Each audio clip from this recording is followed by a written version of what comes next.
Good morning, everybody.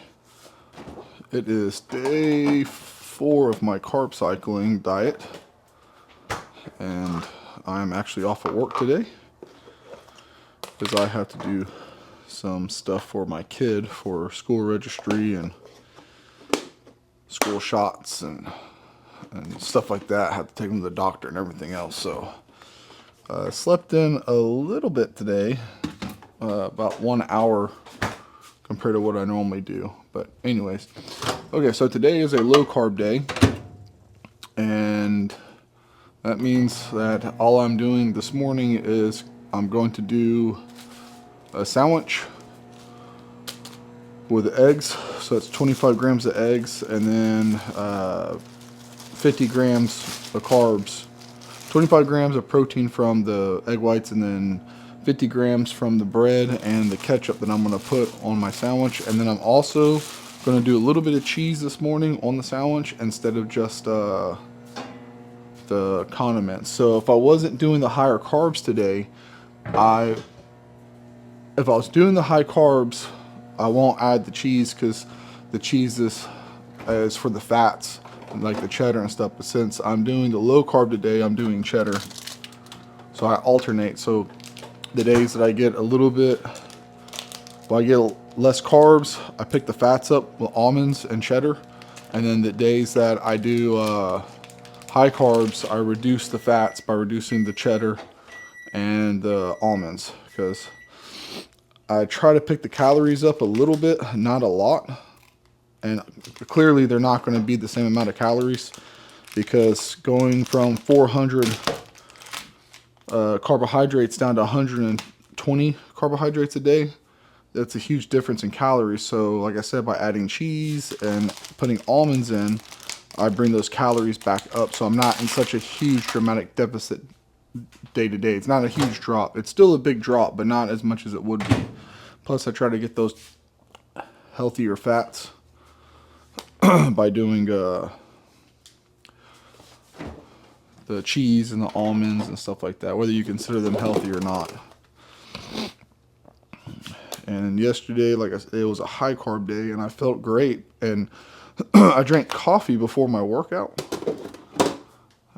And I gotta tell you, I kind of also I'm not doing the juice today. Clearly, that's another thing I'm not doing. I'm not doing my grits, and I'm not doing the juice for breakfast. But anyways, I did a high carb day yesterday and drank coffee. And man, I felt so good during my workout. I felt energetic. I felt hyper. I felt like revved up and ready to go. But then I had trouble sleeping last night. I couldn't shut my brain off. I felt like I didn't get to sleep last night until midnight. I didn't go to bed until like 10:30, which I normally go to bed at 9. Like what, 9:30 is when I head to bed. But last night I went to bed at I don't know if the camera can see right here. Let me.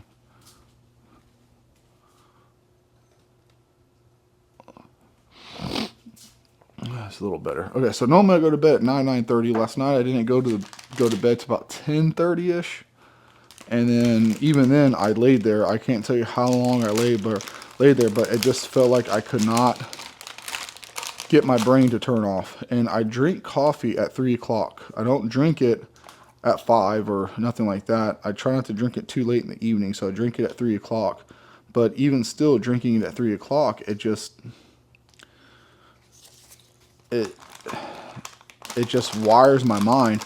Now, it wired me for the gym too last night. I felt absolutely amazing last night in the gym, but it just wakes my mind up so much I just cannot sleep. And so I try to meditate, I guess, if that's what you want to call it. I don't even know if that's a proper. I lay on my back and I try to think of nothing, right? I'm not meditating like I'm thinking of something. Like, the way that I understood meditation is you lay flat on your back, and then you close your eyes and you try to think of nothing. Like, you try to shut your mind down and think of absolutely nothing, and you try to calm it down. And then your brain's going to naturally start wanting to think of stuff. So it's like you lay there and like your brain's just going, and then you try to calm down and just calm down and focus on one thing. Then once you get your brain to calm down and focus on one thing, you try to focus on nothing. So you try to think of absolutely nothing for as long as you possibly can. You might go like a quarter of a second, and then all of a sudden you're like, oh, the electricity bill's coming in. Okay, cool. I have to pay that. And then, oh, well, I also have to pay the gas bill. And speaking of gas prices, I wish it would go back down. I don't like how high the gas prices are. And you know, the problem with getting gas, and then you catch yourself. You're like, oh, hey, stop. And you start thinking of nothing again. And then maybe like a half a second will go by. And then all of a sudden you're thinking about shoes or school or work or whatever else. And then you catch yourself thinking and you shut it down again. And you just keep doing this over and over and over and over till finally you calm your mind down to the point where you can fall asleep. So that's what my understanding of what meditation is. And it's not for sleeping purposes. You could do it sitting up or laying down or whatever. So, but if you do it laying down, you normally fall asleep. If you do it sitting up, you can stay awake for a long time. And it helps calm and control your mind. But anyways, so that's what I try to do to fall asleep when I have a lot of caffeine, and it seems to work. And I don't know how long I lay there, and I don't know how long I do that, but it feels like I lay there for a very, very, very, very, very long time trying to get my brain to shut down.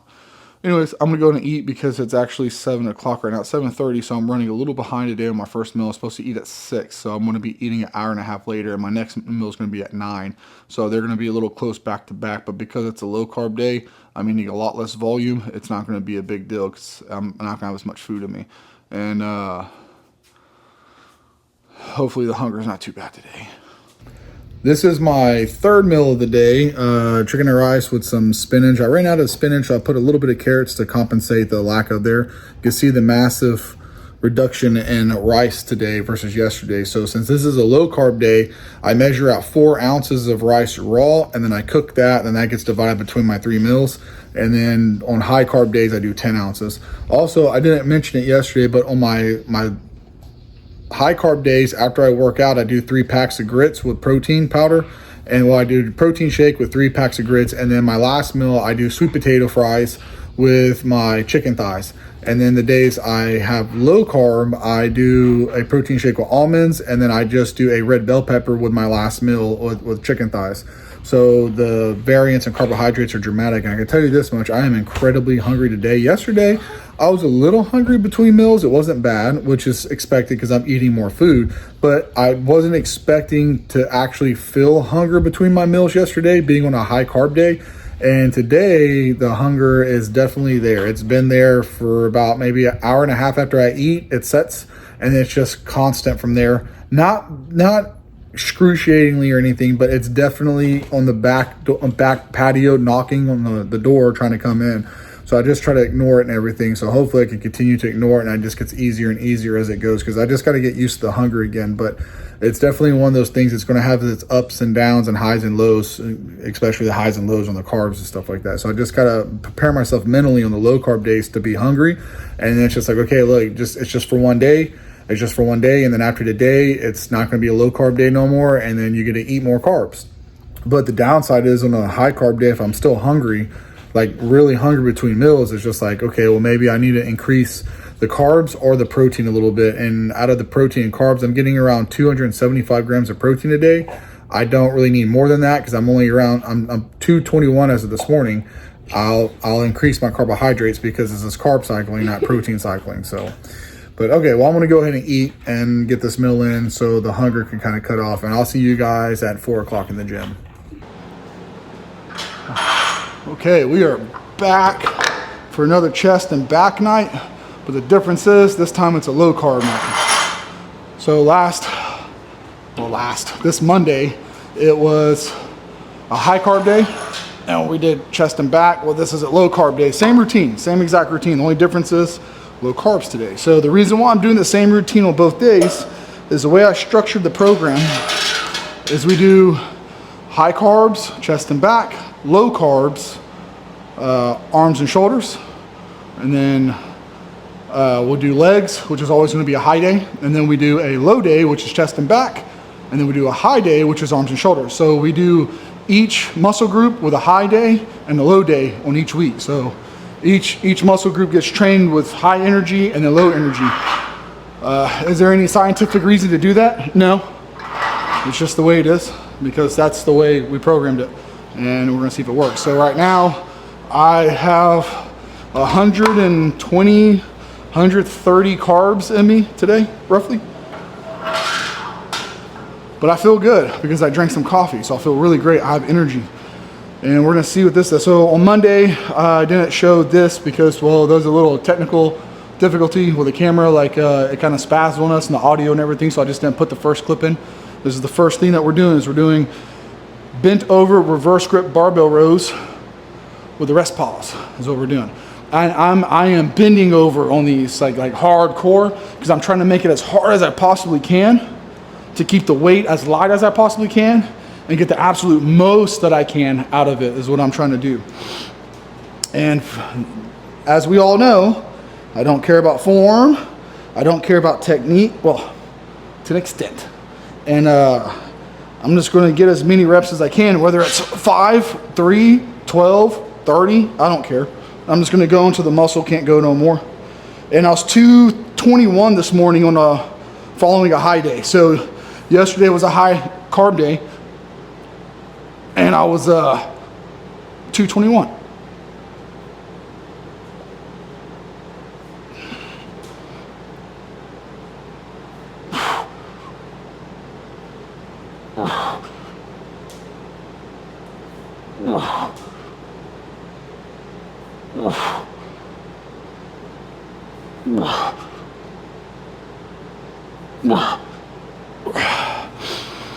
Can't really talk being bent over like that. A little difficult on the diaphragm to inhale and brace while talking. So I'm going to take 10 breaths, hence why I'm counting my inhales, for my rest pause, and I'm going to go again.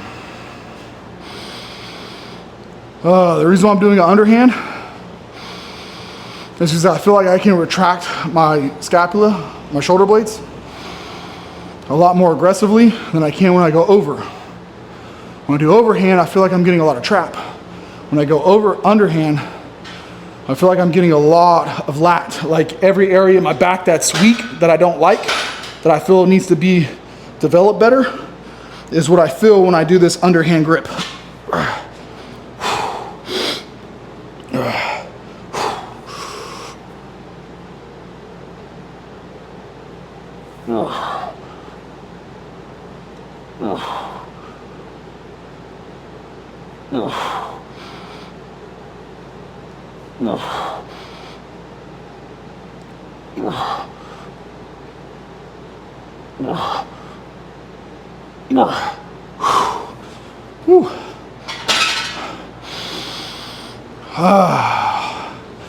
And I gotta say, for having low carbs today, because I had caffeine, I'm not feeling the fatigue. I feel really, really good right now. I feel really energetic. I just got to make sure I apply that energy. It's a blessing to have energy. It's something to not be squandered. Having energy is something you need to utilize to the fullest its potential. Because if you don't have it, well, it sucks, man. Thank goodness someone figured out those beans, man. That brown water bean juice known as coffee just does the trick for me. Come on.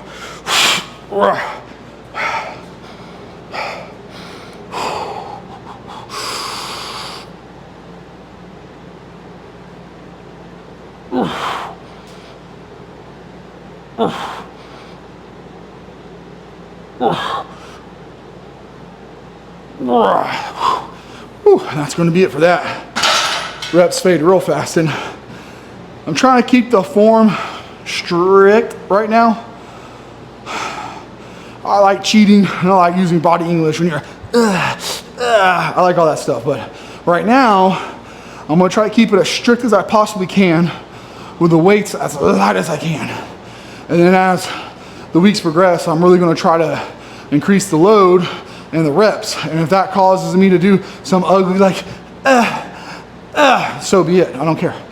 As long as I'm developing. But for right now, I'm going to try to keep the form as clean as I can, because I want to emphasize in the area of the back that I feel I need developed. Because I said it yesterday, I see all these programs where it's like, these people are like, okay guys, I'm gonna do a list of exercises and we're gonna do S tier, which means superior, then A, B, C, D, E, F, G. And it's just like, I think the one that's the best is the one you feel it the most and it doesn't hurt you. No joint pain or discomfort, and you feel it directly where you're trying to train. That's the one. So behind the neck pull down versus in front, or close grip, or barbell rows, or T-bar rows, or machine row, or isos, or it doesn't matter.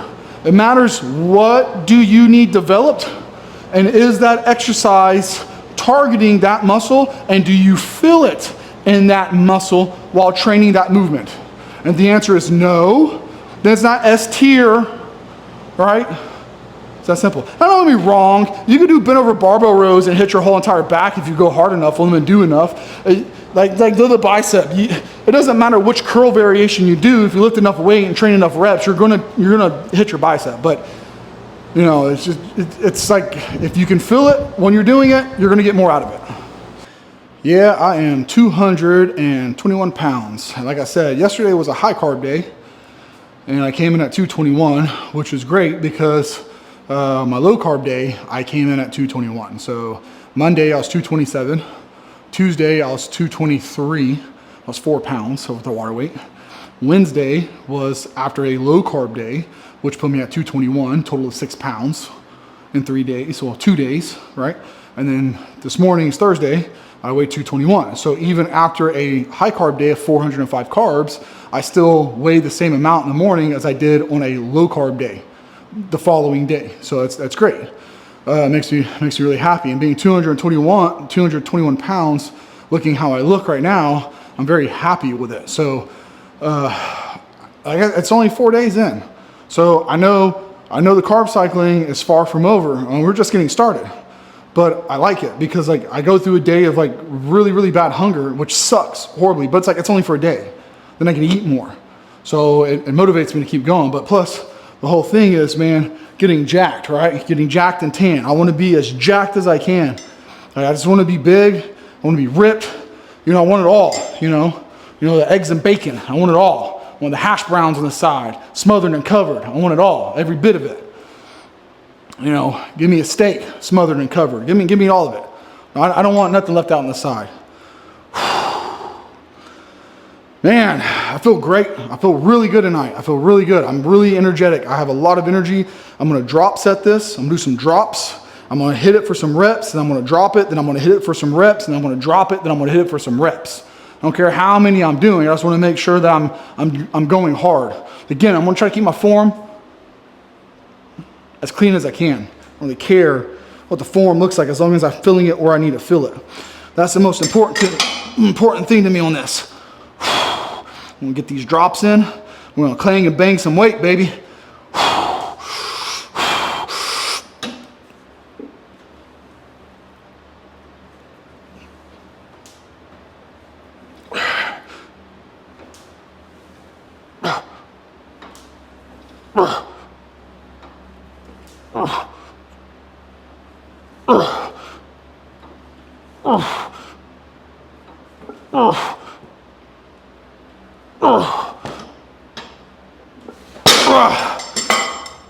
Not a rest pause, so we're just going to drop it down. We'll go right back into it. No thought at all.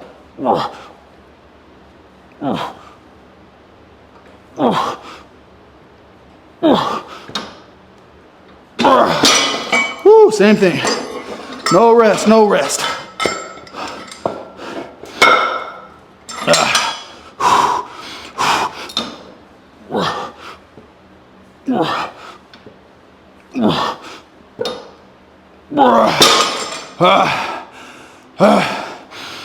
Whew, man, that's tough. That's real tough.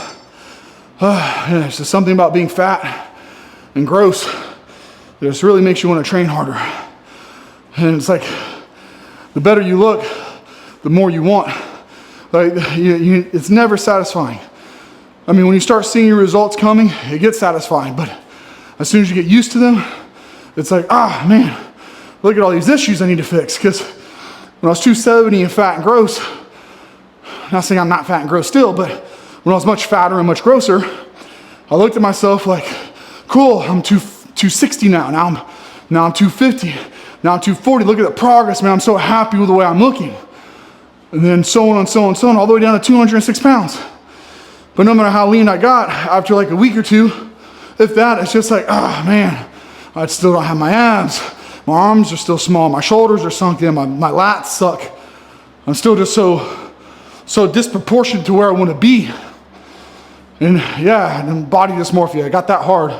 Got that real hard. I think anyone who's ever gotten to the gym and seen any type of decent results, and I don't mean like they got massive like a house, but any decent results, whether they lost weight or put on muscle mass, I think anybody who's ever actually experienced that thought, if I could just get to how I look with the pump, I'll be happy waking up in the mornings.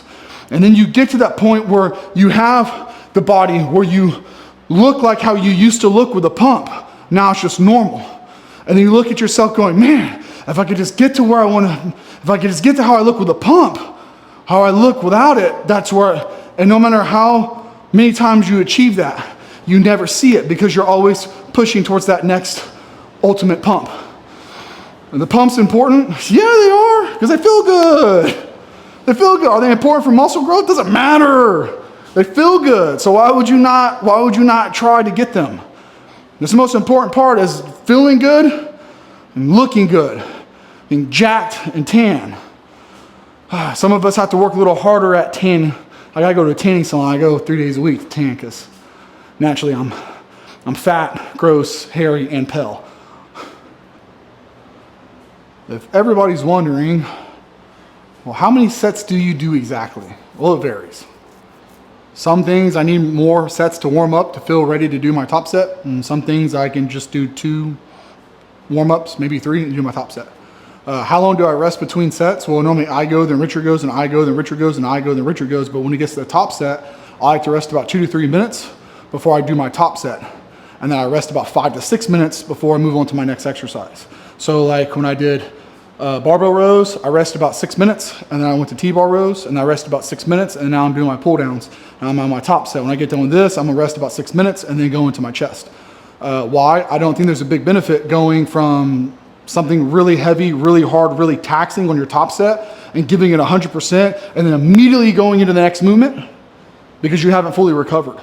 And that's what I learned from powerlifting. Like, you don't have to rush 30 seconds from exercise to exercise. Like, you could go quick between sets, but then once you're done, give your body a little bit of time to get ready for the next movement. So you give it 100%. You're not leaving nothing on the table. That's me. That's how I like to do it. Y'all do it however you want, right? Because, I mean, I'm anything but, you know, a professional scientist. I'm just a guy who likes to do behind the neck pull downs, which a lot of people disagree with. But I do them anyways, because I feel these amazing in my lats. Right where I want to feel it is where I feel them. So I do them.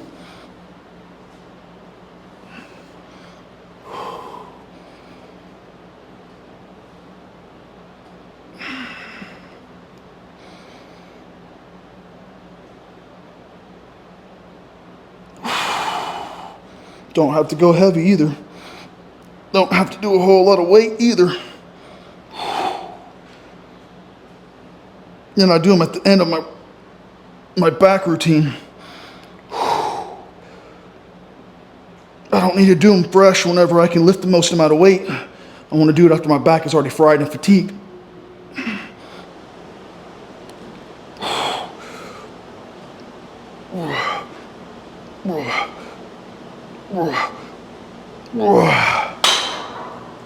Because I already did all my heavy stuff. And, well, not that I lifted heavy. Nothing I did tonight is by the imagination heavy, but doing barbell rows for a rest pause, and then doing T-bar rows for drop sets, then doing a straight set of these, I don't have to go heavy. My back is already fried. It's done. It's done. I don't need to do more. I can stop here. But I like to do a little finishing move. Also, guys, if y'all don't understand the concept of progressive overload, there's so many different ways to progressive overload. You can either do more reps every week, you could do more weight every week, you could do more sets every week. You can do shorter rest periods every week. There's so many different ways to do progressive overload. As long as you're progressively pushing the envelope to become more difficult, that's progressive overload. I love progressive overload, but that's not how I'm training right now. I'm not counting my sets, I'm not counting my reps. I don't even care how much weight's on the bar or on the pin, because I care about how much do I feel it in the muscle and how hard is it. So if I come in and I'm like, okay, well, I did 135 for 8 last week, so now I'm gonna do 135 for 10 or 9 or 140 for 8. Even though I was capable of, like, hey, I got more sleep, I got more hydration, I got more sodium, you know, I feel more rested, I got more caffeine in me, I'm feeling a lot more wired, I got so much more energy, but you know what, I gotta do 140 for 8, even though last week I did 135 for 8. Even though I'm probably capable of doing 165 for 10 or 140 for like 15 to 20. Now I'm just progressively a little bit more every week. Now if you have a powerlifting program, then yeah, follow the program. But for bodybuilding, dude, when the grease is hot, you gotta cook. You know, when the grease is hot, that's like turning the stove on, waiting for the oil or the butter to heat up, and then turning it off, letting it cool down, and then crack your eggs. And then trying to turn it back on. No, just throw them in there whenever it's hot. Get it going, get a good sear on that, reverse sear that sucker, get that steak on that pan when it's hot. Those coals are ripe. That griddle is just red hot, and get those good score marks on that meat. Done with back, 3 simple movements. Now we're gonna do some dumbbell press for chest. We're gonna do the same thing as we did for back. We're gonna start with a rest pause. Going up to the 55s tonight. I have no idea how many I'm gonna get, because let's be honest, I don't count, but I can't imagine it's gonna be more than 10. It'll probably be right under 10 or around 10 if I was to count. Whew. But I can tell you this much, I can feel my energy draining from the lower carbohydrates after training my back. Now don't get me wrong, I still feel great. I still feel absolutely amazing. But I can definitely feel the drop of energy from so much, all the output from doing my back. I could definitely feel it.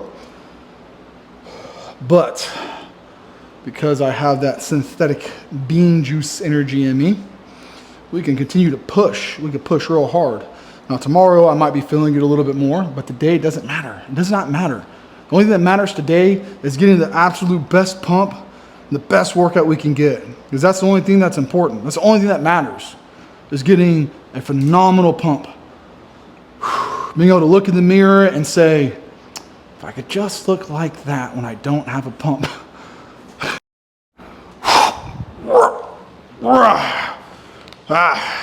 Man, I remember whenever these used to be my warm up. Like, this is what I used to start with, and now it's what I finish with. Oh, how things change.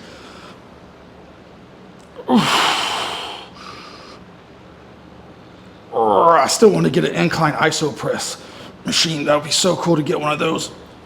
Or have a little bit more variety.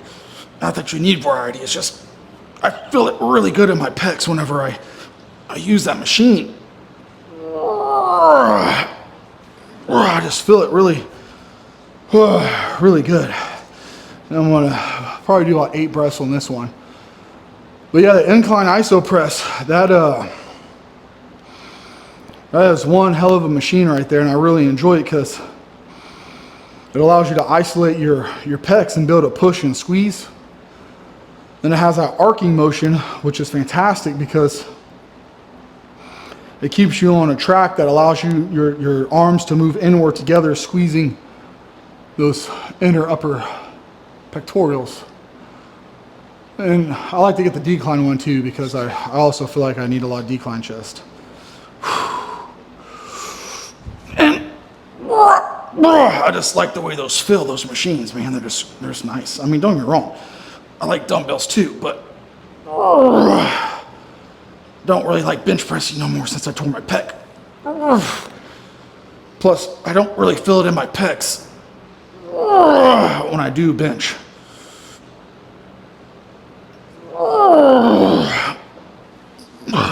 Which is kind of ironic, seeing as if I tore my pec doing bench, so it's pretty Forgot what I was trying to say there. But anyways, it's can't deny the fact that if my pec is what tore on bench, my pec is what was predominantly working on the bench press. It was the main thing that was lifting. It's just unfortunate they tend to let go of the pec and just ripped away. Because I did like bench pressing. I love bench pressing. It's like the way it feels being under a barbell. Just a cool feeling. Especially benching 135 is way different than benching 315. Like it feels different. You're pinned. So like when you're benching 135, don't get me wrong, if it's heavy to you, right? If benching 135 is really heavy,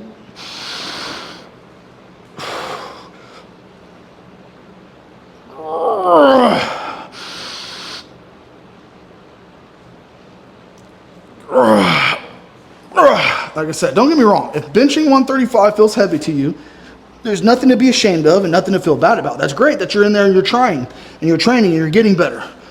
But laying under 135 pounds doesn't feel the same laying under 315. When you lay under 315, it pushes you into that bench and you're pinned and you're not going nowhere. You are grounded and it just feels different moving heavier weights. That's just such a great feeling. It really is. I mean, don't get me wrong, getting a pump has a great feeling too, but if you're to ask me, would you rather have the greatest pump of your life or lift like the greatest amount of weight in your life? I'd rather lift the heavier weights. Like if they say, hey, you could deadlift 900 pounds or have the greatest back pump of your life. Oh, 900 pounds, bar none. Saying, oh, you could bench 600 or you can have like the most phenomenal looking chest pump ever. Like not my chest, like the best chest ever. Nah, I probably 600 pound bench.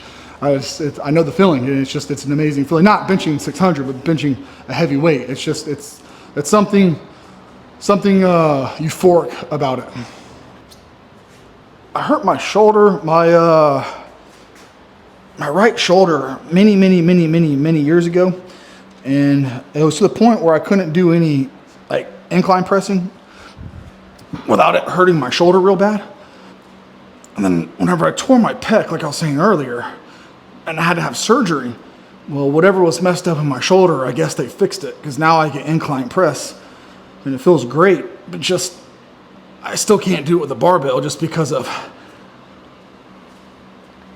I just don't like being under a barbell no more because of what happened. But like I was saying about the pump and the body image over strength, yeah, I think I'd pick strength every time.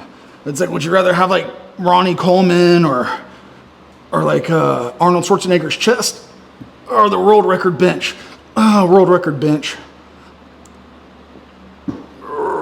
Same thing for legs and squats or back and deadlift.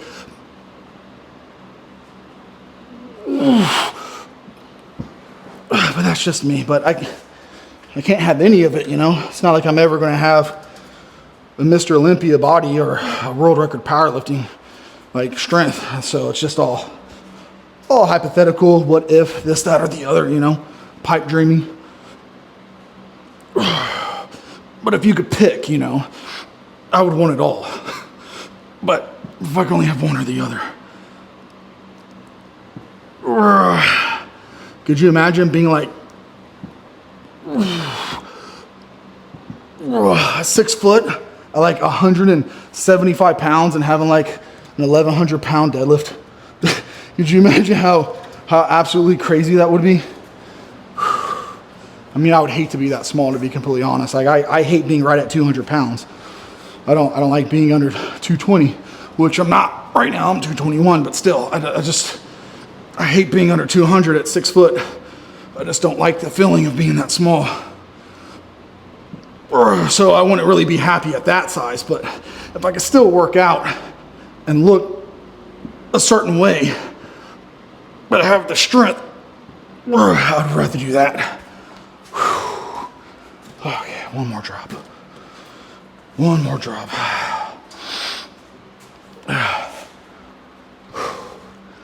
And I gotta say, I do feel like the carbs from yesterday do carry over to an extent, the high carb day. I do feel like they carry over on the low carb day.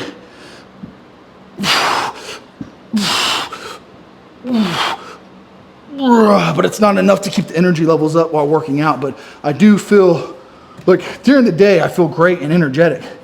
But in the gym, I could halfway through the workout, I could feel the energy levels tanking. But I do feel like there is a lot of carryover. So it's kind of cool. I know it's day 4, but I think I'm gonna like doing this a lot more than steady food, steady calories. So instead of being like, I'm eating the exact amount of protein, carbs, fats, sodium, water every day, all day, 7 days a week, without ever changing. I think the high carbs and the low carbs is a lot more enjoyable of a way to eat because, like I said, you have to go one day being miserable and hungry, and then the next day you get to eat more, which fills your workouts. It gives you much better, more aggressive workouts. And I like working out 6 days a week, so having those high days are super awesome because I know it's going to charge me for the next day or two to have a really phenomenal workout. The only thing I'm curious about how it's going to happen is Saturday, Sunday, I'm doing low days. I work my hamstrings out on Saturday, low day, Sunday, low day. Then Monday, I go back into the gym, which is a high day. But eating those carbs throughout the day, is that going to be able to get into my muscles and my system from 6 a.m. to 4 p.m. fast enough to give me a good workout? Or is that going to be a delayed effect where it's like I don't notice it until Tuesday, which Tuesday would be a good workout, and Monday is going to be like, for my energy levels from the carbs. And we'll find out. I'm just curious to see how that plays out. You know, the thing too about this diet, the carb cycling, is it was drilled in my head when I was younger about like high protein. Don't get me wrong, I still believe high protein is great. Like I don't think you could go wrong with getting too much protein. But like anytime I've been bodybuilding, I've always done like the 300 to 500 grams of protein a day and the like 150 to 200 of carbs a day. And when I was powerlifting, it was the opposite. I get about 150 to 250 grams of protein a day and anything between 700 to 1,000 carbs a day. And I only worked out 3 days a week. I didn't work out 6 days a week. So I think doing this is definitely worth a shot. You know, training 6 days a week, doing moderate protein, a little over 1 gram of protein per pound of body weight, and then doing high low days, which 400 carbohydrates I don't think is very high. It's very easy to eat. Doing the amount of food I do, it's not hard, like 250 grams of protein, 275, doing egg whites for breakfast and then chicken 4 times a day and then a protein shake. It's incredibly easy. And then the amount of rice, even brown rice, people are like, oh, I do brown rice to keep me full. I can't do brown rice when I'm trying to gain weight because I can't eat enough. It keeps me too full. It's really hard to eat all the fiber. And I'm too full. There's no way I can eat enough calories and carbs and protein like chicken and rice. I just can't get enough chicken and rice during the day to get enough calories to gain weight. But I've never had a problem with appetite. So like even brown rice, like I can eat a ton of white rice every meal and chicken, or I can eat a ton of brown rice and chicken every meal. It doesn't matter. Like if I want more flavor, I go with chicken thighs or chicken quarters. If I want leaner, higher protein, less calories, I go with chicken breast. And then like white rice, brown rice, I never had a problem. I've never been like, oh man, 300 grams of protein and 400 carbs is so much to eat. There's no way I can. It's honestly not that much food. Like spread out over the course of 6 meals. Like if I do 8 ounces of chicken each meal and I do 2 cups of rice each meal, yeah, I'm hungry all day in between meals. I could probably do about 4 to 5 cups of rice and about maybe 12 to 14 ounces of chicken per meal. And that'll put me in a good spot where I'm like, okay, I feel satisfied. I'm not hungry. I feel good. I'm not hungry. But eating the amounts that most people are like, oh, to eat that many calories and that many grams of protein and carbs through chicken and rice, it's so freaking hard. There's no way. But I have the opposite effect. But again, I'm a fatty too. Like I love food. So I used to eat tons of it to get big.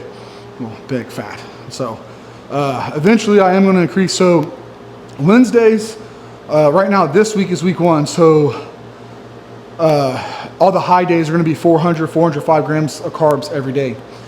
Starting next week on Wednesday, just Wednesdays, quad day, the middle of the week, that's going to get bumped up by 20 carbs to 40 carbs every single week until I'm done with the 90 days. So it'll be 420 next week, and then it'll be 440, and then 460, then 480, then 500. I'm going to do that till I get to around like about 500, 600 carbs, and then I'm gonna see how my body, oh, it died. The little gyro thing died. So I'm gonna see what that does as far as it goes for weight gain, weight loss, strength, you know, just everything. I'm gonna see how that goes, slowly increasing. And if I can continue to increase my carbs on Wednesday and not have any repercussions of gaining fat, just feeling better, getting stronger and looking better, then I'll just continue to do that. And then I'll slowly start trying to bring up the calories on the other days from 400 up to maybe 450, 500, then from 130 up to 200, 250, and slowly bring it all up together over the course of the rest of the year, all the way until January. And then if I could do that and get my carbs up to like 600 a day on the high days, and then like 1,000 on the high days, 600 on the medium days, and 300 on the low days, keep the protein around 250 and put on a lot of size and keep my body fat down, man, it's like, all right, well, maybe I found the diet that I need to do. But like I said, I won't know until we get to the end of this 90 days how it's going to play out. But I can tell you right now, after day 4, I'm kind of really enjoying this diet. But anyways, I'm going to end the video right here. I have to go do my protein shake and 10 almonds. And then I got to do some chicken and bell pepper for my last meal. No more carbs for the rest of the day. My last meal was my last carbohydrate meal. So anyways, thanks for watching. We'll see y'all tomorrow.